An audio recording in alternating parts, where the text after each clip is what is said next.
आज हम लोग पढ़ेंगे एक्सेल के बारे में। इसके बारे में एक्सेल के बारे में तो जैसे कि जितने भी कमांड्स है कंप्यूटर में, वो सारे कमांड जैसे कि न्यू क्या होता है, नया फाइल बनाना, वो सब में आएगा।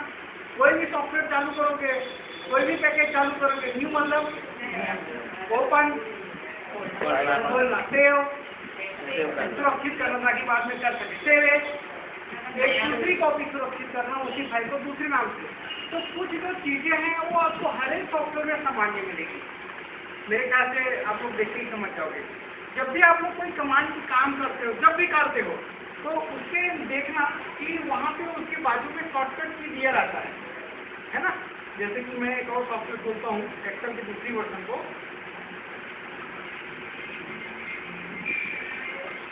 देखो एक्सेल खुल रहा है, देखो फाइल के नीचे में एक छोटा सा लकीर है।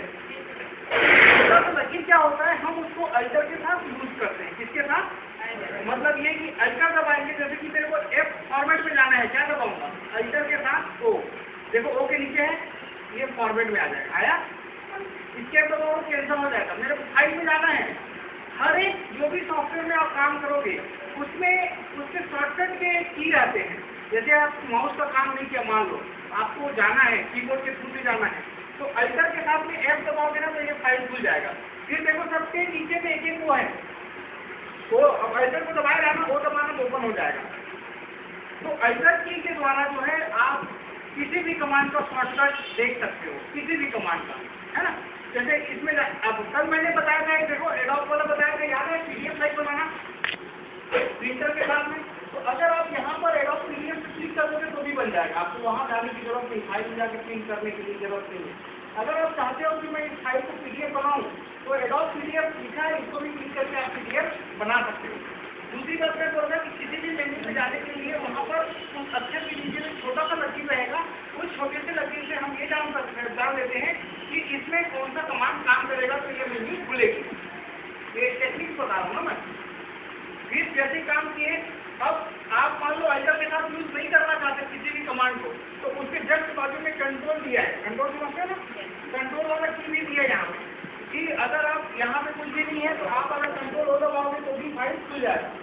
ऐसा देखो फाइल खुल गया, ओपन आया।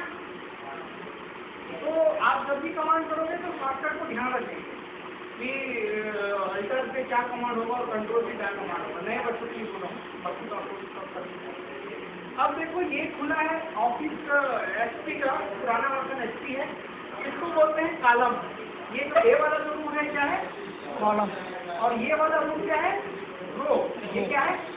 अब मान लो मेरे को देखना है कि 10 के बाद क्या गिनती आती है, 11 के बाद, 12 के बाद, 13 के बाद, 14 के बाद, कोई संख्या है इसका लास्ट, जितना आओगे गिनती चलते जाएगा। इधर एबीसीडी से डेट तक आता है, डेट के बाद नहीं आता है।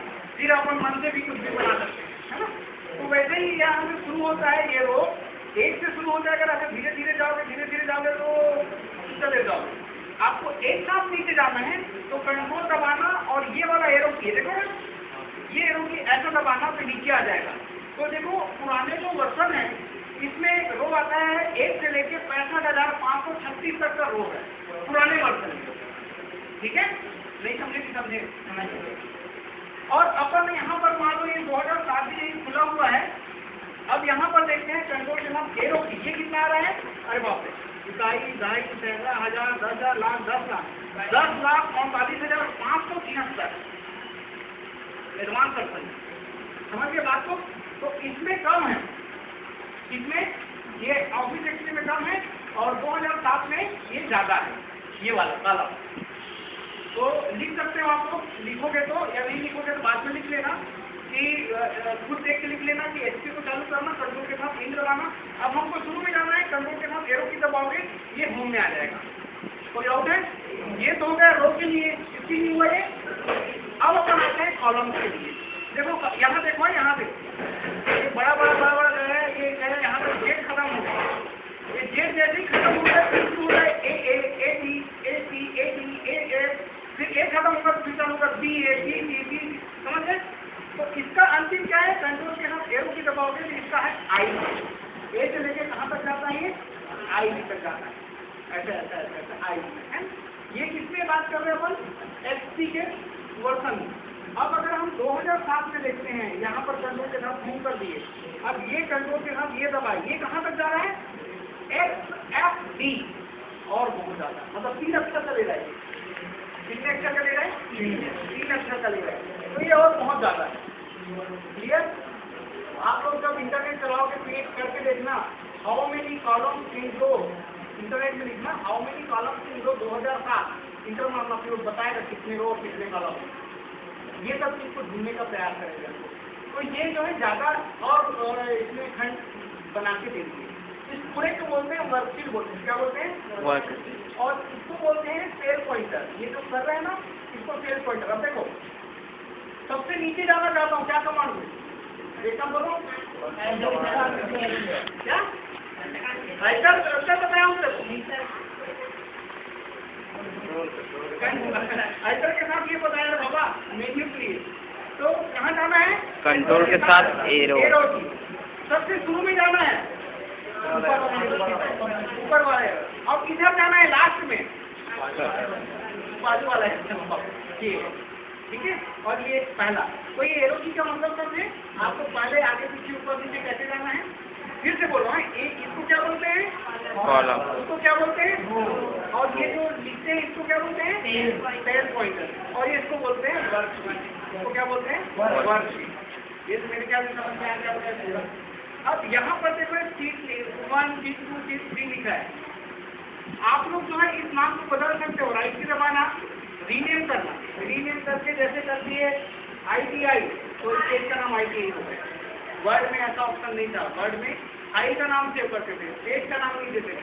तो ये सीट का नाम भी आप बदल सकते हो, ऐसा ITI दूसरा देना चाहते हो, मान लो, और रीनेम कर दिए, है ना, रवि, तीसरा नेम कर दिए रायपुर, ऐसा रायपुर। ये फिर और भी पेज बनाना है, राइट की दबाओगे, इंसर्ट करोगे, ऐसा बनते चले जाएगा। ठीक है, इसको आपको प्रैक्टिस करना है कि कितना, जैसे कि आप वर्ड में, जैसे वर्ड में जाओगे नीचे पेज खत्म होता है तो इंटर इंटर इंटर, फिर नया पेज नया पेज नया पेज नया पेज नया पेज। अब इसमें जो है ना कई पेज बन सकते हैं एक चीज में। जब आप काम करोगे ऐसा नहीं कि इतना ही काम करोगे, तो कितना बड़ा है, 10 लाख लाइन एक पेज में थोड़ी आएगा भाई, है ना। तो इसमें इसके अंदर बहुत सारे पेज ऑटोमेटिकली बनते हैं जब अपन प्रिंट आउट निकालते हैं तब। लेकिन ये ठीक है, आप ऐसा मत समझना कि केवल हमको A4 में ही काम करेंगे, सीट इसमें करते हैं, इसमें कितने सीट निकल सकते हैं, बहुत सारे। ठीक है, जैसे जैसे वर्किंग करते जाओगे आपको आगे समझ में आनी जाएगी, है ना।